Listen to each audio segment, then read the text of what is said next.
very honored to be part of the Girls in ICT Day celebration right here in Metro Manila. Hosting this annual event by the ITU, and we have the Woman of the Hour, USec attorney Jocelle Batapa Sigue. You know, we only have half a day to go, and right now as we speak, I'm very happy to say that so far the first half was very successful. That was live streamed in the ITU website, and now in the afternoon we're doing our mentoring sessions simultaneous around the country. Grabe, nakakaiyak because these mentoring sessions that are happening now here in FEU Tech Innovation Hub is also being replicated in all the regions of this country through the regional offices of the Department of Information and Communications Technology. So it's really such an honor to be a part of this event. We are very honored to be experiencing this, and we heard a lot of good things from all the other people we were able to meet earlier about your efforts to really make sure that the Philippines host this event this year. How was that experience, ma'am? Well, it's actually a journey. The journey began in 2004, 20 years ago, when I was elected as councilor of Bacolod City. And there, as an independent candidate, I did not have any chance to choose my committee in the Sanggunian. So, because I am an independent candidate, the majority got all the big committees. I was given the Committee on Communications, and at the time, it was all about postal, telegraphs, and all that. And I kind of changed the meaning of communications for my city. I learned about information and communications technology. From there, I started to go out and search for private sector partners, academe, government, and industry. That's how the magic formula was born, making academe, government, and industry collaborate. To date, I have spoken about the magic formula to more than 25 countries around the world.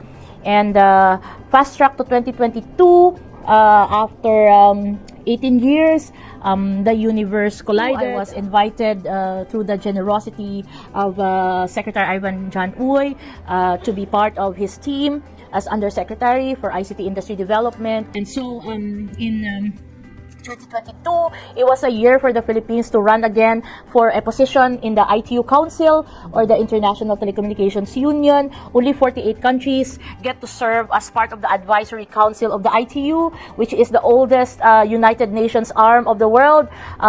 United Nations is about 60 plus years old. ITU is 150 plus years old.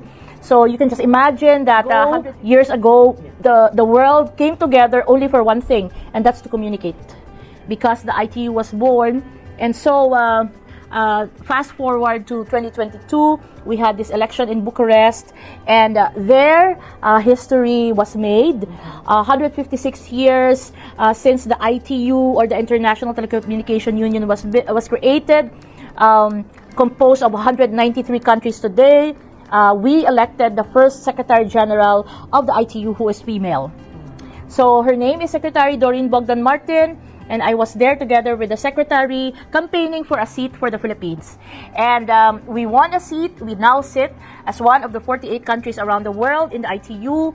And the requirement was to appoint a specific ITU counselor for the Philippines. Of course, our minister, our Secretary Ivan Jan Uy, officially appointed me as ITU counselor of the Philippines. And it's a good thing that we won a seat. And I sat as counselor, and during the 1 or 2 weeks plenary in Bucharest in Romania, there was one event which is called the Women Leaders Breakfast Forum. And every region in the world was given a chance to field a speaker. So when you say region, you have Asia Pacific region, you have North America, you have the Arabian region. So in Asia Pacific, specifically region E, they were trying to search for a minister who is a female. Okay. And well, to my mind, there's only one, and her name is Secretary Josephine Teo of Singapore. But at the time, she was not there. And you know, Singapore is not also a member of the ITU Council, but a member of the ITU. Okay. So there, I got the chance to speak. I was invited out of the blue. I had to ask, why me? I'm just a deputy minister. I'm just an undersecretary. So I was put on the spot, and there were several questions. And I was trying to really think about, why do I deserve to be here? And then the last question was, so after this forum, after this event, what will you do when you go back to your country? And so with that question, I said, when I go back to my country, I will try to solve the problem about why there's really a small number of women and girls in ICT. And I said, it's because of mindset. It's because of the thinking, the stereotyping. So I said, when I go back, I will probably, with the help of our secretary, start a movement of change of mindset. And I said, I will call it Digital Innovation for Women Advancement, and the acronym is DIWA. So that's in 2022, October. In December of the same year, I launched DIWA online because we have no budget. In 2023, I kept on pushing for DIWA. I just tried to find activities where I can ride on, And in 2024, this year, I have a small budget to bring DIWA in all 15 regions of the country. And the good thing last year is, all of a sudden, because of the energy that we put into this discussion, ITU approached me last year to host the ASEAN Girls in ICT Day. And at the time, it was ITU who really spent a lot for that event. But I made it a point to really give the best out of their small budget. And so a few months later, they were so happy about our hosting in the ASEAN Girls in ICT, and they said, what do you want? I said, I want another ASEAN Girls in ICT. And then all of a sudden, they said, we'll give you something bigger. And so 2 months ago, you can just imagine how short the preparation is. 2 months ago, I was told, there are several countries asking to host the global celebration of girls in ICT. But we think it should be the Philippines. And they said, would you like to host it? And then, of course, top of my head was, where do I get the budget? Yeah. And then I realized, I'll just accept it. Whatever happens, because this is a 20-year-old project. Yeah. Yeah, I mean, the this journey, is like the journey is like that, yeah. This is not even the tip of the journey. This is still the beginning of the journey. Fell in love with the theme. The theme is really leadership.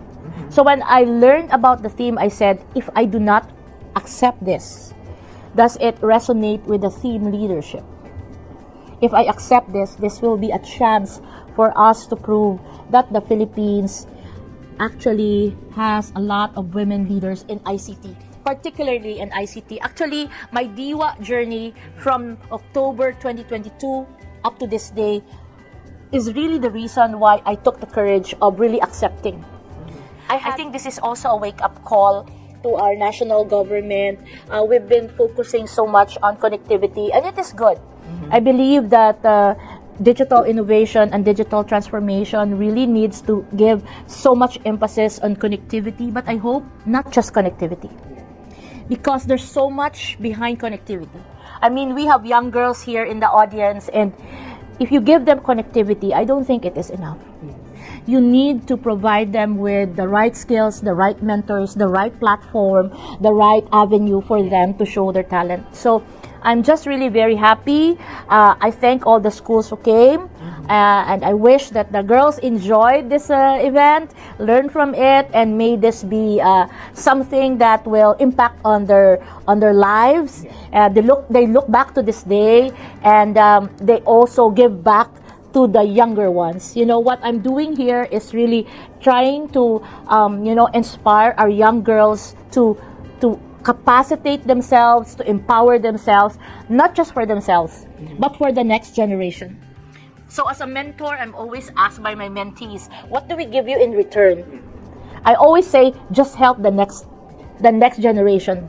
Just help another group of mentees. If I have mentored, for example, 10 of you, then each one of you should mentor 10 more. So that's my principle. How do they become a mentor? Well, candidly, this is actually officially the first time that we rolled out mentorship sessions. DIWA is a lot of things. When we started it last 2 years ago, it's a lot of things. It's about discussions, it's about pushing for policies, it's about skilling, it's about advocacy. Now we kind of went to this direction of, okay, there are things we cannot do as fast as we can. Like influencing policy, it will take some time. Like skilling, it will need really a lot of resources. But mentorship is something you can do every day. It's something you can do every day. So this is really inspiring. It's actually a quid pro quo. It's not just like us or ITU learning from us. It's really more of us learning from ITU and the whole process. And there are a lot of things that can be done on Girls in ICT Day, but for the Philippines, we chose mentorship. Because there are so many activities, you can do a hackathon, you can do a lot of other things, you can do a show. But in the Philippines for this year, under the theme leadership, we all chose to really take seriously take the strategy of mentorship. Because it's a two-way process. When you mentor, you don't just give learning to the mentees. As a mentor, you also learn something. It's actually also like you have a sense of validation.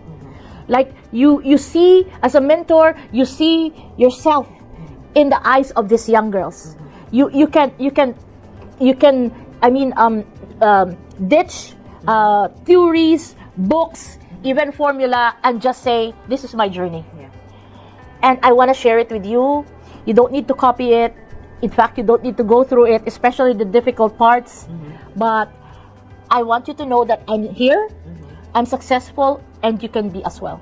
Ma'am, how about the students or the schools, the universities? How do they become part of the next events of DIWA? Because, this is like free mentorship for them, right? And it will sustain their likelihood to be into the business of technology or IT or ICT, and or be part of companies and organizations in the future and be kept in that industry. Everyone can be a part. In fact, we have students here from St. Scholastica. The reason why they're here is that we have a DIWA advocate in blockchain.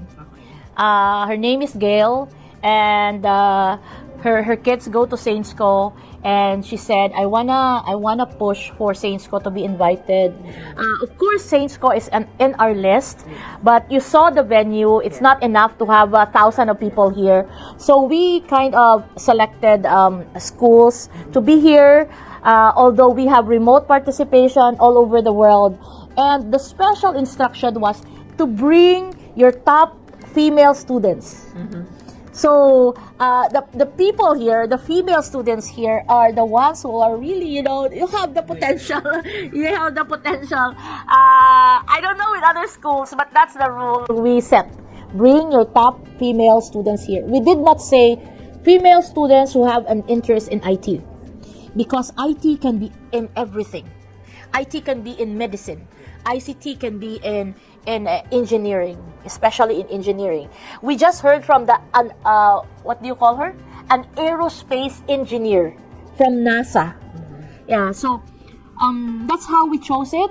And to your question directly, anyone can adopt the DIWA model. Just contact us. Our email address is ouiid@dict.gov.ph. Give us an email, send us an email, or otherwise go to our Facebook page. It's facebook.com DIWA DICT. So DIWA DICT PH, and send us a message there, and we'll give you a template. I mean, this is all for free. Everything we do in DIWA, we give out, because that's how you propagate ideas. You share. Congratulations. Thank you. Ma'am, just thank you so much for explaining all of those things. A lot of people will be encouraged to be part, because you've explained it very well. So thank you again, Ma'am Jocelle. Thank you so much. Again, everyone, please follow the DIWA website and the DIWA Facebook page so that you get to know about the schedule and the other programs that they have. Schools, universities, students, and private companies are welcome to participate. And let's support this, because this is really bringing the women in out of their shell and giving more opportunities also to our mga kababayan. So again, ma'am, thank you so much. Apple Manansala here from the new channel. Right. We look forward to seeing you online.